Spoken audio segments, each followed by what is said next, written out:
This lecture is for an undergraduate survey course on Western civilization.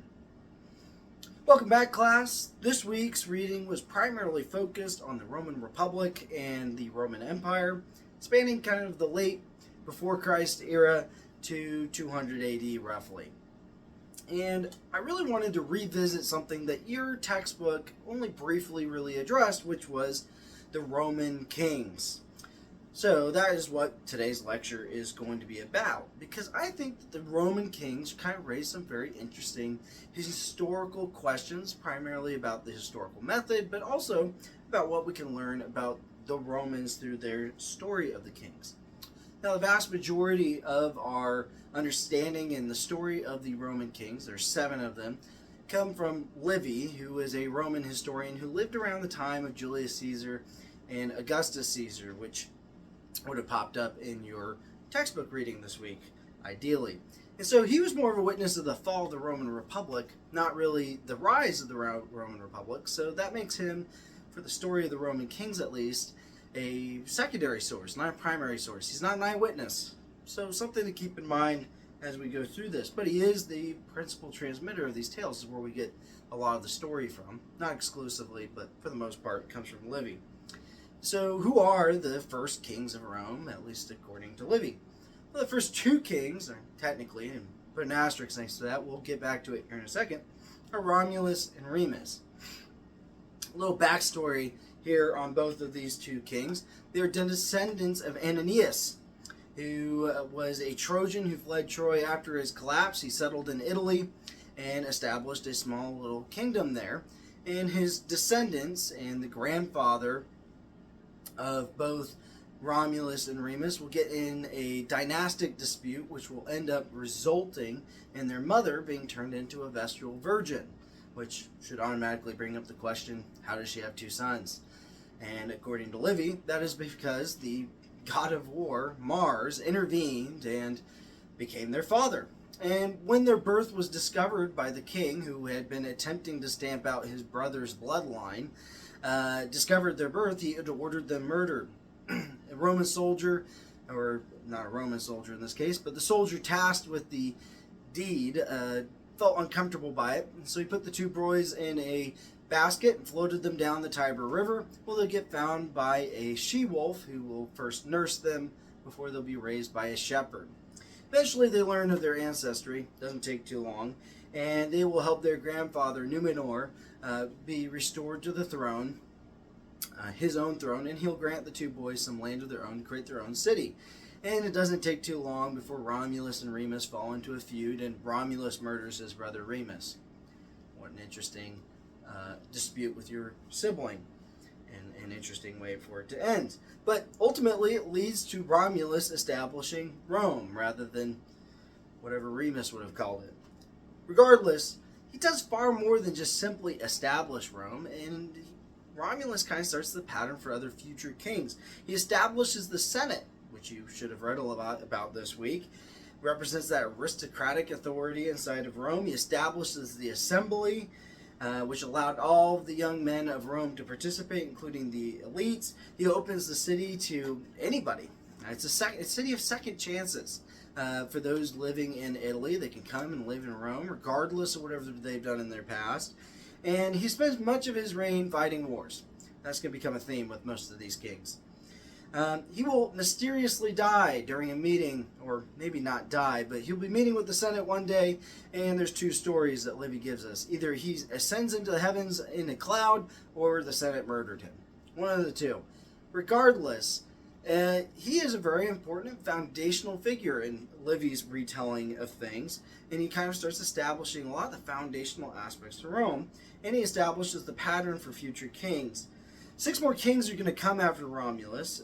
Each of the kings are going to be elected by the assembly. They'll be confirmed by the Senate for the most part. We're going to talk about the exceptions to those 2 rules. And they'll serve for life until they die, and they'll all establish some form of tradition. For the most part, they'll be picked up by the later Republic. It could be just fighting war, but we'll get to that. So the Republic kind of borrows a lot from these kings, at least according to Livy. The next king after Romulus is Numa Populus, and he is the only Roman king who is peaceful.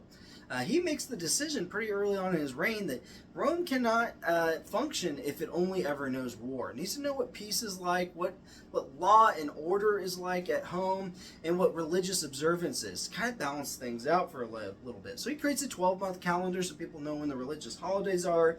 He builds the Temple of Janus, which is supposed to symbolize when Rome is at war and when it is at peace. It only closes the doors twice, according to Livy. He builds judicial offices to administer the law, establishes religious procedures. He's kind of a law and order type of dude. He's got, all right, let's draw things in rather than constantly be going to war.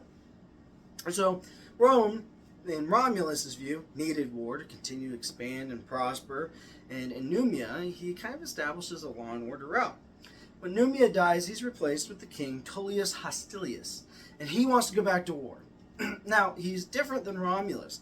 He kind of is a mix of Numa here. He decides that, yeah, war's good and we need to go to war, but we need a formal process of doing so, a legal way of going to war. So what he's going to establish is, well, first we've got to negotiate. We have to send somebody over to talk to them and to the people that we have or we're demanding justice from. And when they refuse to give us justice, that's when we can turn to the sword. All right, so he creates kind of an early version of just war theory here. And so warfare needed to be legal. In other words. Now, he eventually dies and gets struck dead by Jupiter due to the failure of administering a religious observance. And he's followed by a king called Ancus Marcius. Now, in the interest of time, we're going to skip through largely much of his reign. What you do need to know is he likes war. But during his time, the next kings are going to immigrate into Rome. They're immigrants. That's what's interesting. They're Etruscans, and they come from the Tarquini family. Out of the Etruscan tribes in the area. And the first of these Etruscan kings is going to be Tarquin the Elder. Unfortunately, this family is going to use the name Tarquin very frequently. When Ancus dies, Tarquin really wants to become king. He's actually lived here as an immigrant more than he's ever really lived anywhere else. And so he manipulates the electoral process to become elected. He makes sure that Ancus's sons are long gone on a hunting trip when the elections roll around. So that he's really the only person around. Then he campaigns for the office and he eventually gets elected king. And then you'll never guess what he spends most of his time as king doing, fighting wars. But like his own reign, it kind of rhymes, the next king will make an appearance before he dies. And the next king is going to be Servius Tullius. Servius Tullius, like Tarquin, is not quite who you expect to become the next king. He's a slave boy. He lives in the palace. And the only reason he gets any form of notice is one day while he's asleep, his head catches on fire. It obviously catches everybody's alarm in the palace. They summon the king, they summon the queen. And when they get there, they realize that Servius's head isn't actually burning up. He's unharmed. And so the queen says, I think this is a divine sign that he is to be the next king. And so as long as he doesn't die when he wakes up, it's fine. And when Servius wakes up, the fire goes out. He's fine.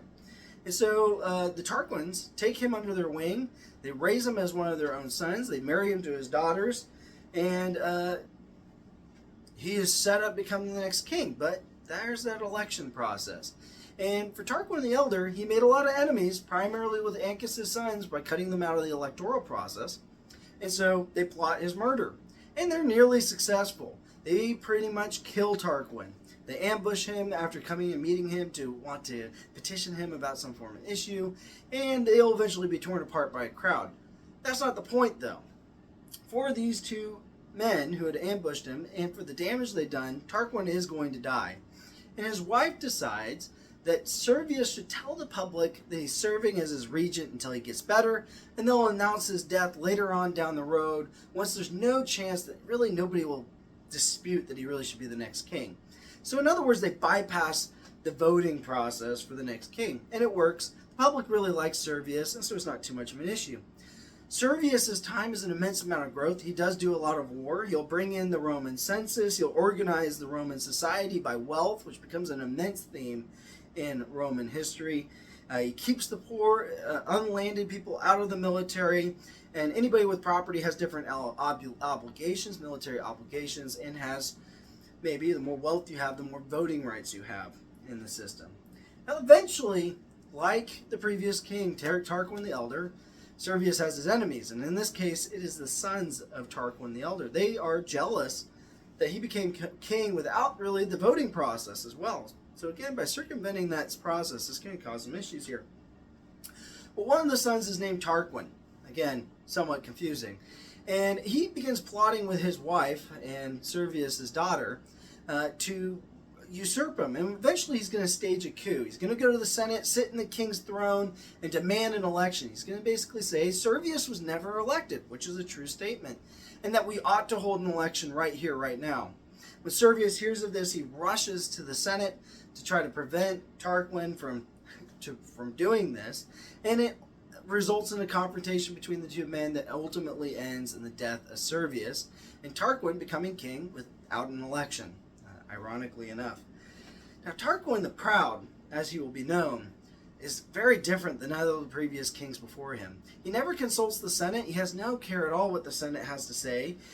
He rules by fear, mostly because nobody loves him as king. The reason Servius got away with a pretty illegitimate ascension to the throne is people liked him. He orders the executions of people he dislikes. He confiscates property without any crime being committed. He exiles those he doesn't like. He's unconstrained by law at all. He doesn't really think he should be constrained by law. He rules as a tyrant, according to Livy. And this becomes important because he's a tyrant. And one of the people that he upsets is Lucius Brutus, who he kills most of Brutus's family. And it's kind of like a protection mechanism. Brutus portrays himself as kind of this dullard and idiot. So he's never really a threat to Tarquin. And through a prophecy, Brutus eventually gets the prophecy that he'll become the next king of Rome. He kind of holds on to that for a while. He doesn't really do anything with it until a key moment. What is going to happen is the sons of Tarquin are going to get into a dispute over whose wife is the best. And one of the sons eventually definitively proves that his wife Lucretia is the best wife. That makes his brother Tarquin, again, rather confusing, jealous that his brother has a better wife than him. And so he goes and rapes his wife, Lucretia. Now, after the deed is done, Lucretia summons her father, she summons her husband, and her father is going to bring Brutus along with him. And in front of these three men, she's going to tell them what had happened to her, that she'd been taken advantage in such a way, and that she plans to commit suicide. And after an attempt to convince her not to, she gets a promise from her husband, and by an extension all the men present, that they will avenge her death. She will eventually commit suicide, and Brutus will become enraged by this. He will drop the dullard act. He will take the knife out of her chest. He will bring her body out to the public, let them know what the son of the king did, how unconstrained he was by law, and this would lead to a revolution where the people of Rome will close the gates of the city, they'll kick the king out of the city, and the Tarquins are gone. And the monarchy is gone, because Brutus will reject a crown. He'll proclaim a republic and allow the people to have a say in the government.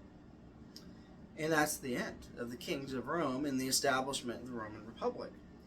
Now, this may have been a very interesting story, and I hope that you found some interest out of it. But it's myth, largely speaking. Even the Romans had some questions about the veracity of the story. Livy himself had this to say before he told this own story in his work. Events before Rome was born or thought have come to us in old tales, with more of the charm of poetry than the sound historical record. And such traditions I propose neither to affirm nor refute. It's not really a ringing endorsement that he thought these were to be taken too seriously. The Roman statesman Cicero echoed a very similar warning to one of his students, warning that we had better not inquire too critically into those remarkable accounts which are thus handed down by tradition. So even the Romans don't necessarily think that a lot of these stories I just told you were necessarily true.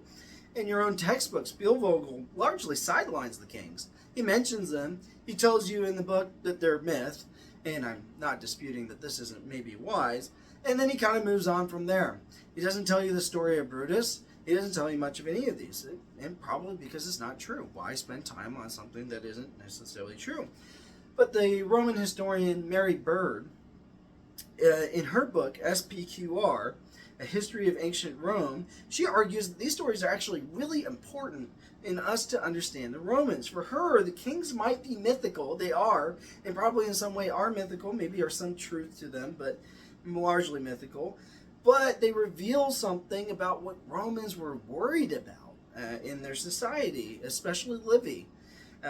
They reflect concerns about tyranny, about the nature of law and immigration and social class and what makes something politically legitimate or not. And that the stories are a mirror to look into, for the Romans to look in and see themselves. And so I really wanted to revisit something we talked about at the beginning of this course. We established that the role of the historian is to seek truth. And that is something that Christ commands us to do as well. And I also warned that the historical record is incomplete and that frequently primary sources are imperfect. And so I want to ask you, what should we do with stories that are not literally true, like these of the Roman kings? Do we mention them briefly and move on, like Spielvogel does? Or do we just dismiss them as a legend, not really worth considering or spending a lot of time with? Let's just deal with what we know for sure. Or should we analyze them, like Beard does, to see what they're revealed to us about Roman political thought and Roman culture? Maybe we should still tell these stories in introducing the Roman Republic and its function and why it does certain things, to maybe make those things settle more. It's something I really want you to consider this week as you finish up your readings and the work. Thank you, and I hope you have a great week.